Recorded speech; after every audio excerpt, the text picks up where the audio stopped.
नमस्कार। आप सभी का स्वागत है हमारे चैनल पर। आज हम आपके साथ एक बहुत ही पौराणिक कथा शेयर करने जा रहे हैं, जब ऋषि भृगु ने ये जानना चाहा कि महेश, ब्रह्मा और विष्णु जी में कौन सर्वश्रेष्ठ है।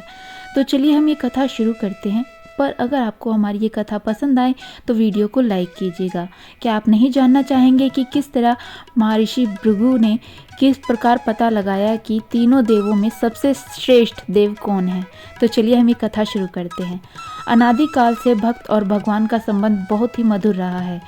कितने ही ऐसे भक्त इस धरातल पर हुए हैं जिनकी भक्ति ने उन्हें अमर कर दिया है, जैसे भक्त राज प्रहलाद, भक्त शिरोमणि मीरा, दैत्यराज बलि आदि।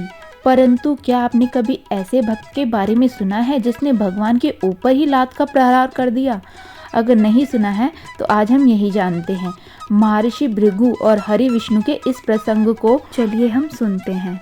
कथा प्रारंभ होती है। एक बार सरस्वती नदी के तट पर ऋषि मुनि इकट्ठा होकर इस बात पर चर्चा कर रहे थे कि ब्रह्मा, विष्णु, महेश में सबसे श्रेष्ठ कौन है। परंतु इस चर्चा का कोई निष्कर्ष ना निकलता देख उन्होंने तीनों देवों की परीक्षा लेने का सोचा। महर्षि भृगु, जो कि ब्रह्मा जी के मानस पुत्र हैं, इस कार्य के लिए उनको चुना गया। महर्षि भृगु सर्वप्रथम ब्रह्मलोक पहुँचे। ना तो उन्होंने ब्रह्मा जी की स्तुति की, ना ही उन्हें प्रणाम किया। ये देख ब्रह्मा जी क्रोधित हो गए और क्रोध की अधिकता से उनका मुख लाल हो गया। परंतु यह सोचकर कि भृगु उन्हीं के पुत्र हैं, उन्होंने अपने क्रोध को विवेक के साथ दबा लिया। ब्रह्मलोक के बाद महर्षि भृगु ने कैलाश की ओर प्रस्थान किया। देवाधिदेव महादेव भृगु को देखकर बहुत अधिक प्रसन्न होकर आसन से खड़े हुए और उनको गले से लगाने के लिए भुजा फैला दी। किंतु भृगु तो उनकी परीक्षा लेने आए थे। भृगु ने उनका आलिंगन अस्वीकार कर दिया और कहा, हे शिव, आप हमेशा ही धर्म की मर्यादा का उल्लंघन करते हो। दुष्ट पापियों को आप तो सुलभता से वरदान दे देते हैं, परंतु इसके बाद वो पूरी सृष्टि को परेशान कर देते हैं।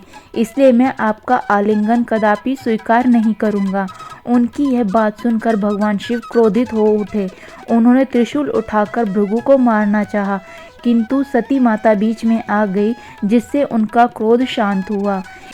इसके बाद भृगु मुनि बैकुंठ लोक को गए। उस समय भगवान विष्णु देवी लक्ष्मी की गोद में सिर रखकर लेटे हुए थे।